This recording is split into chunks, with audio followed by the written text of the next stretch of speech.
اللہ تعالیٰ نے قرآن پاک کی بہت ساری صورتوں میں وقوع قیامت کا ذکر فرمایا ہے۔ جس آدمی کا قیامت پر ایمان نہ ہو وہ آدمی مسلمان نہیں ہوتا۔ قیامت آئے گی، قیامت قائم ہوگی، حشر کا میدان لگے گا، گناہگار کو سزا، نیکوکار کو جزا ملے گی۔ یہ وہ تصور ہے جو انسان کی تربیت کرتا ہے، یہ وہ تصور ہے جو اسے زندگی میں چلنے کا طریقہ بتلاتا ہے، حلال حرام کے بیچ فرق کرنے کی اسے نصیحت کرتا ہے۔ اگر قیامت کا تصور زندگی سے نکل جائے تو پھر لوگ بالکل شترے بے مہار اور بے لگام ہو کے دنیا میں گھومیں گے۔ اس لیے قرآن مجید نے بڑی شرح و بسط کے ساتھ، بڑی وضاحت کے ساتھ، بڑی تفصیل کے ساتھ قیامت اور وقوع قیامت کا ذکر فرمایا۔ اور قرآن مجید کی متعدد آیات اور پوری صورتیں وہ بتلاتی ہیں کہ قیامت کا منظر بڑا سخت ہوگا، بڑا گمبھیر ہوگا، اور اس کے اندر انسان بڑا گھبرائے گا۔ قیامت کب آئے گی؟ قیامت کی تاریخ کیا ہے؟ اللہ اور اس کے رسول صلی اللہ تعالیٰ علیہ وسلم نے ہمیں دن بھی بتلایا ہے، تاریخ بھی بتلائی ہے، پر وہ آئے گی کب اس وقت کا تعین نہیں فرمایا، سن نہیں بتائی بس۔ اب بہت سارے بیوقوف دنیا میں پائے جاتے ہیں، اور ہمیں زیادہ تکلیف ہوتی بھی اسی بات کی ہے کہ لوگ امت کے اتحاد کے اندر بہت بڑا رخنہ ڈالتے ہیں ہر اس موقع پر کہ جس موقع پر اتحاد کی بات کی جا سکتی ہے، لوگ انتشار کی بات کرتے ہیں۔ یہاں بھی اس موقع پر بھی لوگوں نے یہ لکھا ہے کہ اگر حضور کو پتہ ہوتا کہ قیامت کب آئے گی تو حضور بتا نہ دیتے۔ اندازہ کریں۔ پھر لوگ کہتے ہیں جی آپ اس آدمی سے بغل گیر ہوں، اس بندے سے آپ پیار بڑھائیں۔ میرے تو جو ابا جی کو ان پڑھ کہے میں تو اس سے پیار نہیں کرتا تو جو مدینے والے رسول کے علم پر اعتراض کرے۔ ہاں یہ یاد رکھیں، ہزاروں قومیں وجود میں آئیں دہر میں خشک و تر کے رشتے سے، پر ہم نے بنیاد دوستی رکھی یاد خیر البشر کے رشتے سے۔ ہم اس کے غلام ہیں جو حضور کا غلام ہے، لیکن اسے ہر مقام پر نبی پاک میں نقص نظر آئے تو پھر دشمن احمد پہ شدت کیجئے، ملحدوں سے کیا مروت کیجئے، اور شرک ٹھہرے جس میں تعظیم حبیب اس برے مذہب پہ لعنت کیجئے۔ یہاں بھی لوگ دیکھیں کہ بات کیا چل رہی ہے قیامت کی، اور آپ کیا تفسیر بیان کر رہے ہیں کہ حضور کو پتہ ہی نہیں تھا۔ یہ انداز آپ نے اختیار کیا ہے۔ قیامت کی علامتیں نبی پاک نے ہمیں بتا دیں، فرمایا کہ جب یہ معاملہ ہو جائے تو سمجھ لو پھر قیامت آنے لگی، سمجھ لو پھر قیامت۔ دیکھیں نا، لوگ کہتے ہیں جی جب آپ کا جسم ٹوٹنے لگے، جب آپ کی طبیعت میں کمزوری آنے لگے، جب آپ محسوس کریں کہ میں ان بیلنس ہو رہا ہوں تو چیک اپ کرا لیں، شوگر تو نہیں ہو گئی۔ یہ اس کی علامتیں۔ جب آپ کے جسم میں تپش بڑھ گئی، آپ کے معدے کا نظام ڈسٹرب ہو گیا، آپ کے ہاتھ پیر جلنے لگے، تو اب آپ نہ ٹیسٹ کرائیں کہ آپ کو ہیپاٹائٹس تو نہیں ہو گیا۔ تو کسی بھی چیز کے آنے سے پہلے اس کی کچھ علامتیں ہوتی ہیں۔ تو ہمارے رسول پاک علیہ السلام نے ہمیں کچھ نشانیاں بتا دی قیامت کی، فرمایا ان نشانیوں پر غور کرو، جب یہ چیزیں آئیں پھر تمہیں نے انتظار کرنا ہے، پھر قیامت آئے گی، پھر تارے جھڑیں گے، چاند ٹوٹے گا، زلزلہ آئے گا۔ قرآن مجید نے کہا سورہ ابراہیم کے اندر کہ یوم تبدل الارض غیر الارض، فرمایا جس دن یہ زمین کسی اور زمین سے بدل دی جائے گی۔ یہ جو تمہارے پاس زمین ہے یہ زمین نہیں رہے گی، والسماوات، اور آسمان بھی بدل دیے جائیں گے۔ اس کو آسان نہ سمجھیں۔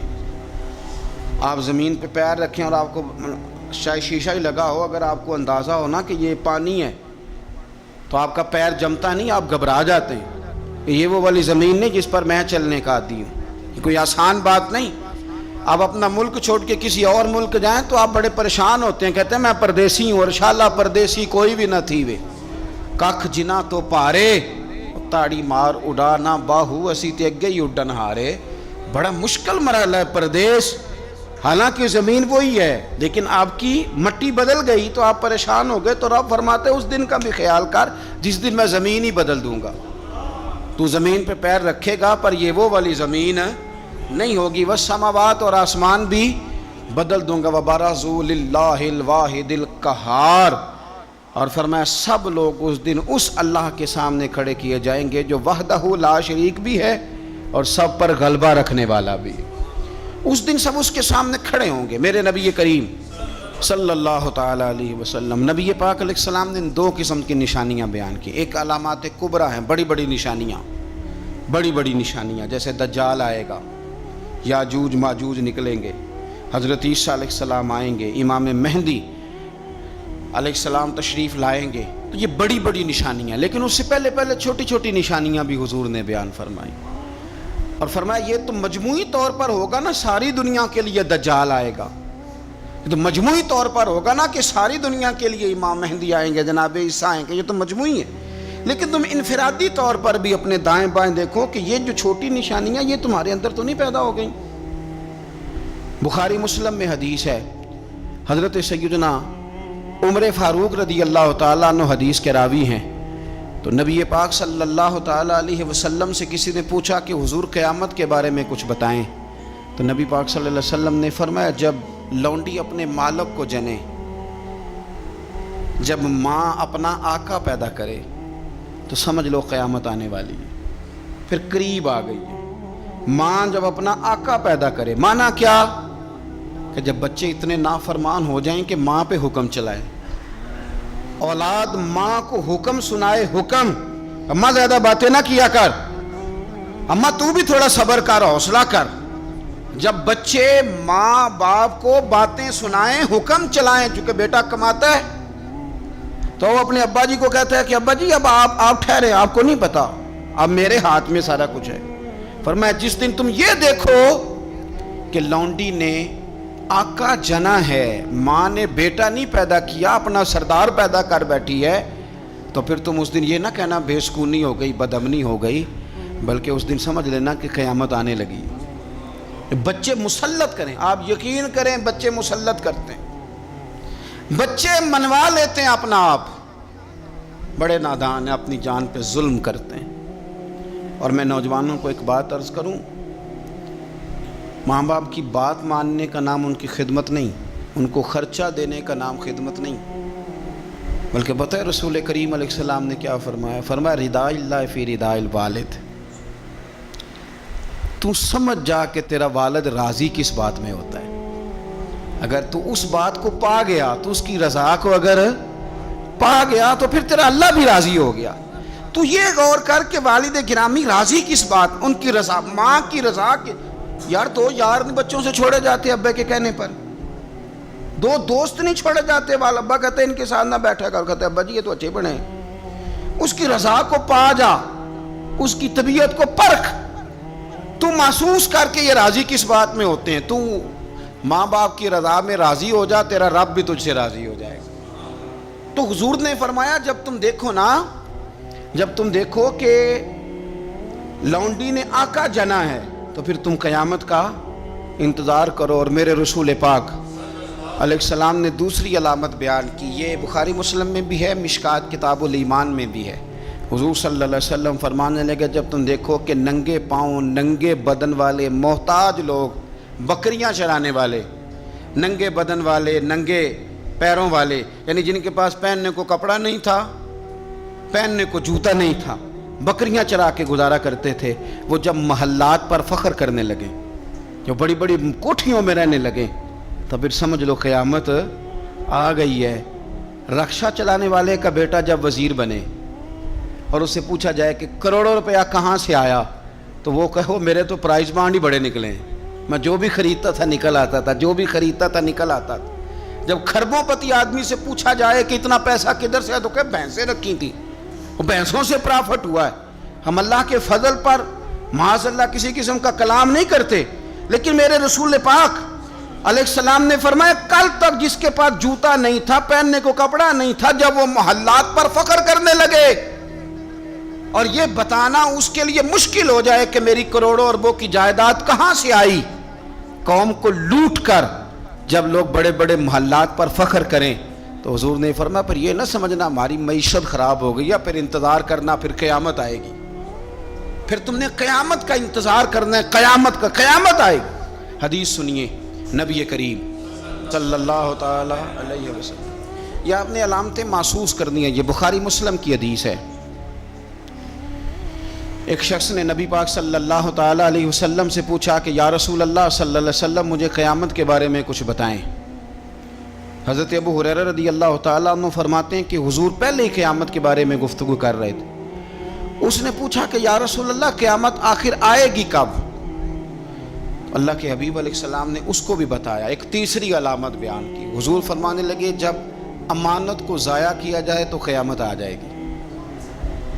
اب ذرا وضاحت دیکھیے میرے نبی کریم کی، جب امانت کو ضائع کیا جائے گا تو قیامت آ جائے گی، قیامت آئے گی۔ تو اس نے فوراً عرض کی حضور امانت کب ضائع کی جائے گی؟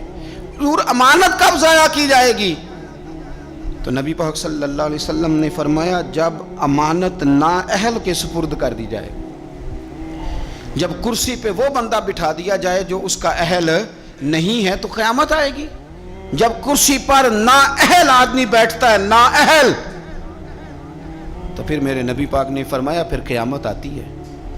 آپ اس کو چھوٹا نہ سمجھیں، ہمیں تو بس اتنا پتہ ہے کہ بندہ میری برادری کا تو میں نے ووٹ دینا ہے، ہمیں تو اتنا پتہ ہے کہ بندہ میری پارٹی کا تو میں نے ووٹ دینا ہے۔ نااہلوں کے سپرد کر دیا سارا کچھ، جنہیں خبر ہی نہیں تھی، اس قابل ہی نہیں تھے۔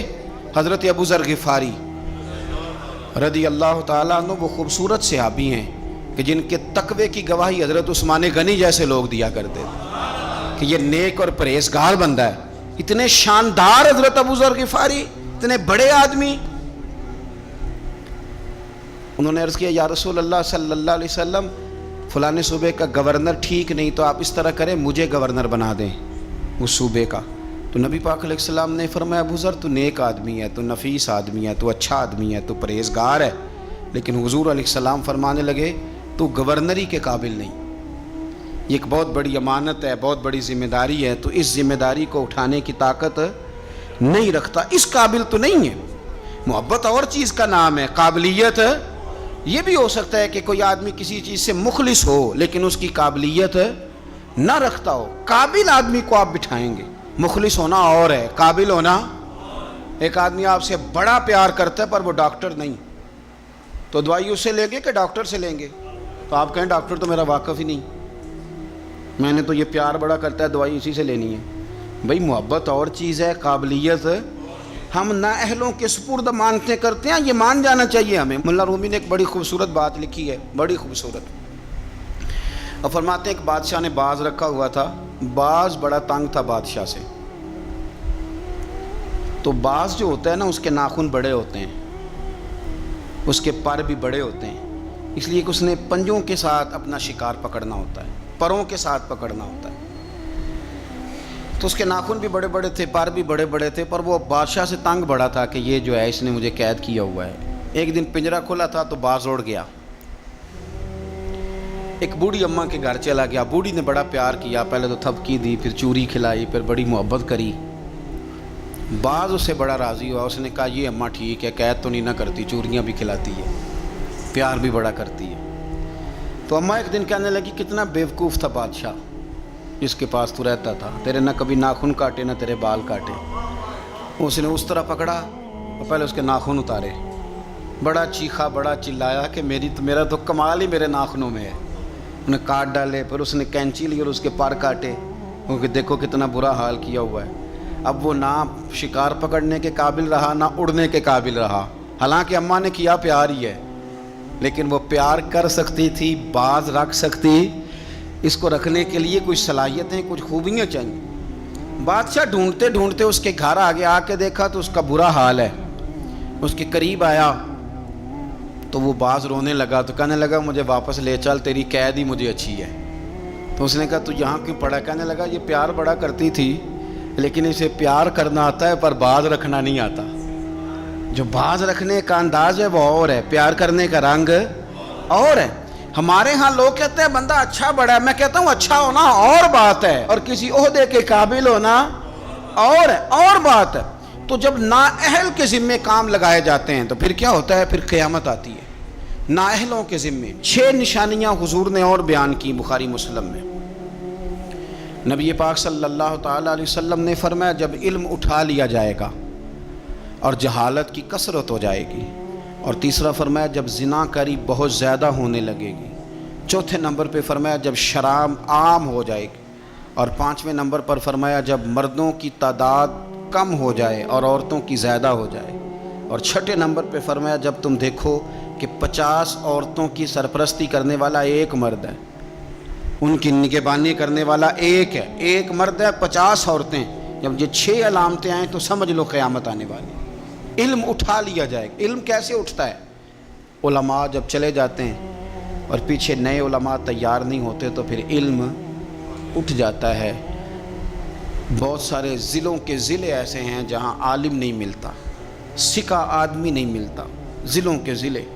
ہمیں شوق ہی نہیں کہ ہمارا بچہ عالم بنے، ہمارا مزاج ہی نہیں، اور علم کی بات ہم سنتے بھی نہیں، نہ ان لوگوں کے قریب بیٹھنا ان سے کچھ لینا ہمارا مزاج ہوتا ہے جو علم کے معاملے میں رسوخ رکھتے ہیں، ہمارا مزاج نہیں۔ علم اٹھتا جا رہا ہے۔ آپ یقین کریں کہ فتویٰ لینے کے لیے سکہ آدمی نہیں ملتا، اور ہم اپنے بچوں کو اس فیلڈ میں لانے کو تیار نہیں۔ میرے حضور نے فرمایا جب زنا بڑھنے لگے، کیسے کہوں کہ عالمی اعداد و شمار کہتے ہیں پاکستان میں زنا تیزی سے سستا ہوتا جا رہا ہے، زنا کرنا آسان ہو رہا ہے، شرابیں فخر کے طور پر پی جاتی ہیں۔ وہ کہتے ہیں جی یہ چودھریوں کی شادی ہے، وڈیروں کی شادی ہے، اس پہ شراب نہ آئے تو شادی کیسے آگے بڑھے گی؟ یاد رکھیں، ہمارے صوفیاء کہتے ہیں، بزرگ کہتے ہیں کہ شراب پیشاب سے بھی زیادہ پلید چیز کا نام ہے، اس سے بھی زیادہ پلید ہے یہ۔ تو اپنے تصورات کو سمجھیں۔ جب عام ہو جائے یہ کام، عام،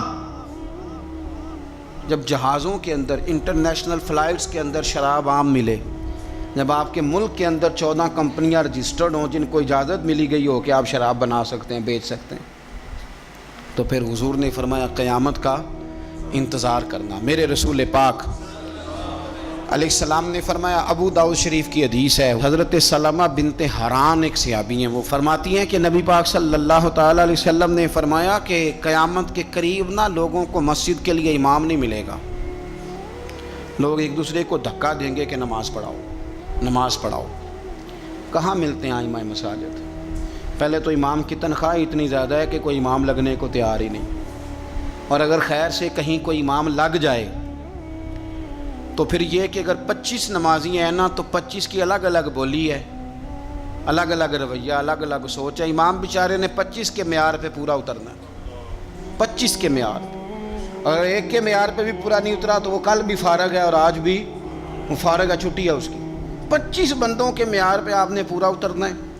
ایک کہتا ہے کہ مولوی صاحب صبح فجر کی نماز ہی تو مزیدار ہوتی ہے، تو قرآن شریف زیادہ پڑھا کریں، دل کر رہا ہے سننے کو، کہیں جانا ہے۔ تو دوسرا کہہ رہا ہے حضرت صاحب ڈیوٹی بھی کرنی ہے، مہربانی فرمائیں نماز ذرا چھوٹی پڑھائیں۔ اب اگر اس کی مانے گا تو یہ ناراض ہو جائے گا، اگر اس کی مانے گا تو وہ ناراض ہو جائے گا۔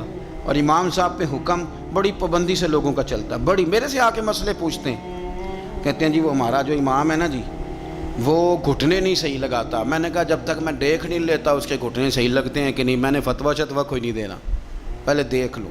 حالت خستہ ہوتی جا رہی، مساجد کے اندر ڈیوٹیاں کرنے والے لوگوں کی تعداد تیزی سے کم۔ اور میں بڑی معذرت کے ساتھ عرض کروں گا، یہ مصلی رسول ہے، یہ مصلی پہ امام کھڑا ہوتا ہے، یہ مصلی ہے۔ اور جب امام یہ دیکھنے لگتا ہے نا کہ مجھے اس کے عوض ملتا کیا ہے، کتنے میں بک سکتا ہے میرا مصلی، تو پھر وہ امامت نہیں کرا سکتا، پھر اس کو چاہیے تھا وہ کاروبار کرتا۔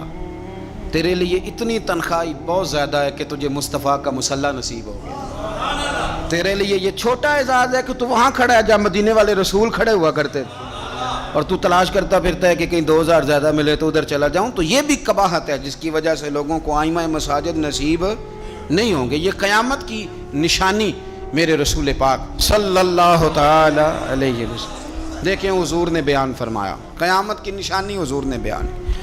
نبی پاک صلی اللہ تعالی علیہ وآلہ وسلم نے ارشاد فرمایا، حضرت ابو موسیٰ اشعری رضی اللہ تعالیٰ عنہ راوی ہیں، حدیث مشکات میں بھی ہے، ابو داؤد شریف میں بھی ہے۔ نبی پاک علیہ الصلوۃ والسلام فرمانے لگے قیامت کے قریب اس طرح اندھیری رات میں کوئی چیز گرتی ہے، ٹکڑے برستے ہیں تو پتہ نہیں نہ چلتا اندھیرے کی وجہ سے، اس طرح فرمایا تمہاری چھتوں پہ فتنے برسیں گے، فتنے، اور حضور فرماتے ہیں ان فتنوں کے زمانے میں بندہ صبح مومن ہوگا شام کو کافر ہو جائے گا، اور شام کو کافر ہوگا صبح مومن ہو جائے گا، صبح مومن ہوگا شام کو کافر ہو جائے گا، اس کی کیفیت بدلے گی۔ اور حضور علیہ الصلوۃ والسلام فرمانے لگے اس زمانے میں جو آدمی چل رہا ہوگا نا اس سے وہ بندہ بہتر ہوگا جو بیٹھا ہوا ہے، اور حضور فرمانے لگے اس زمانے میں جو آدمی دوڑ رہا ہوگا اس سے وہ بہتر ہوگا جو آہستہ آہستہ چل رہا ہے۔ فتنوں کے زمانے میں فتنے چھتوں پر برسیں گے، بندہ صبح مومن ہوگا شام کو کافر ہوگا، شام کو مومن ہوگا تو صبح کافر ہو جائے، اس تیزی کے ساتھ فتنے برسیں گے کہ ایمان لے جائیں گے۔ اے اللہ ہماری اولادوں کی حفاظت فرما، اللہ ہم کمزور ہیں، فتنوں کے زمانے میں ہمارے ایمان کو محفوظ فرما، اللہ ہمارے حال پہ رحم فرما۔ جو زیادہ جگہوں پہ جاتا ہے نا، دوڑ کے ادھر چلا گیا، دوڑ کے ادھر چلا گیا، اس کا ایمان زیادہ خطرے میں ہے۔ اور جو بیٹھا ہے ایک جگہ جم کے بیٹھا ہے، سکون سے بیٹھا ہے، آج بیماری نہیں لگ گئی، لوگ کہتے ہیں میں نے اس کی بھی تقریر سنی، پھر میں نے اس کی بھی سنی، پھر میں ادھر بھی گیا، الجھ گئے، ختم ہو گئی بات۔ جب تک وہ ایک جگہ جمے ہوئے تھے ان کا ایمان محفوظ تھا۔ یہ میں نہیں کہہ رہا، یہ مدینے والے رسول نے فرمایا ہے، یہ نبی کریم نے فرمایا ہے۔ اور جب تو ادھر بھی گیا، تو ادھر بھی گیا، تو نے اس کی بھی سنی، میں ناقدین کی بھی سنوں گا، میں اس کی بھی سنوں گا، تنقید کرنے والے کی بھی، او ہم نہیں کسی کی بھی سنتے۔ ہمیں ڈاکٹر اقبال، علامہ اقبال نے مشورہ دیا تھا، یہ دور ہی نکتہ چیں ہے، کہیں چھپ کے بیٹھ جا، اور جس دل میں تو مکیں ہے وہیں چھپ کے بیٹھ جا۔ میں کہا چپ کر، دائیں بائیں جانے کی ضرورت نہیں۔ اور مرشد دے دروازے اتے محکم لائیے چوکاں، محکم کا معنی پکیاں، میاں صاحب کہتے ہیں مرشد دے دروازے اتے محکم لائیے چوکاں، ایویں نویں نویں نہ یار بنائیے وانگ کمینے لوکاں۔ یہ تو کبھی ادھر نکل جاتا ہے، کبھی ادھر نکل جاتا ہے، تیرا ٹھکانہ ہی کوئی نہیں۔ تجھے تیرے رسول کریم نے فرمایا ہے اگر بچنا ہے تو کہیں جم کے بیٹھ جا، ہاں اگر بچنا ہے تو کہیں جم کے بیٹھ جا، جم کے بیٹھ جا۔ پھر دیکھ تیرے لیے میاں صاحب کہا کرتے تھے، میاں صاحب فرمایا کرتے تھے در مرشد دا چھوڑی ناہی۔ یہ میں کسی پیر کے لیے یا اپنے لیے نہیں پڑھ رہا، یہ آپ سمجھ لیں مرشد کامل کے لیے پڑھ رہا ہوں۔ وہ کہتے تھے در مرشد دا چھوڑی ناہی، نہیں تے ہو جاویں گا روگی، تے جیڑی بکری اجڑوں وچھڑی یو بگیاڑاں جوگی۔ جیڑی بڑے بڑے بگیاڑ بیٹھے، بڑے بڑی لمبی چوڑی حدیثیں سنا کے باتیں، بڑے بڑے بگیاڑ، تو کسی کے قابو آ جائے گا، تیرے اندر طاقت نہیں بچنے کی، تو بس کر، یہ دور نکتہ چیں ہے، تو کہیں چھپ کے بیٹھ جا، اور جس دل میں تو مکیں ہے وہیں چھپ۔ 23 سال ہو گئے تھے بابا فرید الدین گنج شکر کو خواجہ قطب الدین کے پاس رہتے ہوئے۔ تو ایک شخص، یار اس رنگ کو، یہ ایک مزہ ہے، یہ جو ساری دنیا دیکھنے کا چسکا ہے نا، اور ساری یہ خراب کر دے گا۔ 23 سال ہو گئے تو خواجہ قطب الدین صاحب کی خدمت میں کسی نے کو بندہ آیا دلی میں، تو اس نے آ کے بابا فرید سے پوچھا فلانے محلے جانا ہے، تو آپ فرمانے لگے مجھے نہیں پتا۔ تو وہ کہنے لگا آپ بھی نئے آئے ہیں؟ فرمایا نہیں 23 سال ہو گئے۔ تو اس نے کہا پھر آپ کو پتہ ہی نہیں؟ تو فرمانے لگے 2 گلیوں کا پتہ ہے، ایک جو مرشد کے گھر جاتی ہے، دوسری جو واپس آتی ہے۔ مرشد دے دروازے اتے محکم لائیے چوکاں، ایویں نویں نویں نہ یار بنائیے وانگ کمی۔ تو اگر فتنوں سے بچنا ہے تو آپ جم کے شریعت پر، دین پر اچھے طریقے، فتنوں سے بچیں، نئی نئی کہانیاں سننے سے بچیں۔ جو نئے لوگ آ جاتے ہیں نا نیا میک اپ کر کے کہ ہم اصل چیز لے کے آئے ہیں، اصل نہ بھائی، اصل وہی تھا جو داتا علی اجویری لے کے آئے تھے، اصل وہی ہے جو معین الملت والدین عطائے رسول خواجہ معین الدین چشتی لے کے آئے، اصل وہی ہے جو حضرت بہاءالحق نقشبند بخاری نے بتایا، اصل وہی ہے جو شیخ شہاب الدین سہروردی نے بتایا، اصل وہی ہے جس کی تبلیغ غوث اعظم جیلانی نے فرمائی، جنہوں نے اپنی محبت کے ساتھ لوگوں کو دین کے اندر لا کر کے لوگوں کی روحوں تک مذہب اتارا۔ تو فتنوں کے زمانہ، یہ قرب قیامت کا زمانہ ہوگا، بھانت بھانت کی بولیاں، نئی نئی کہانیاں، ہمیں کیا لگے ان کہانیوں سے، ہم نے تو یہ بات سمجھ لی ہے، یہ بات ہمارے دل میں بیٹھ گئی ہے کہ بعد از خدا بزرگ توئی قصہ مختصر، اس پر جمے رہیں۔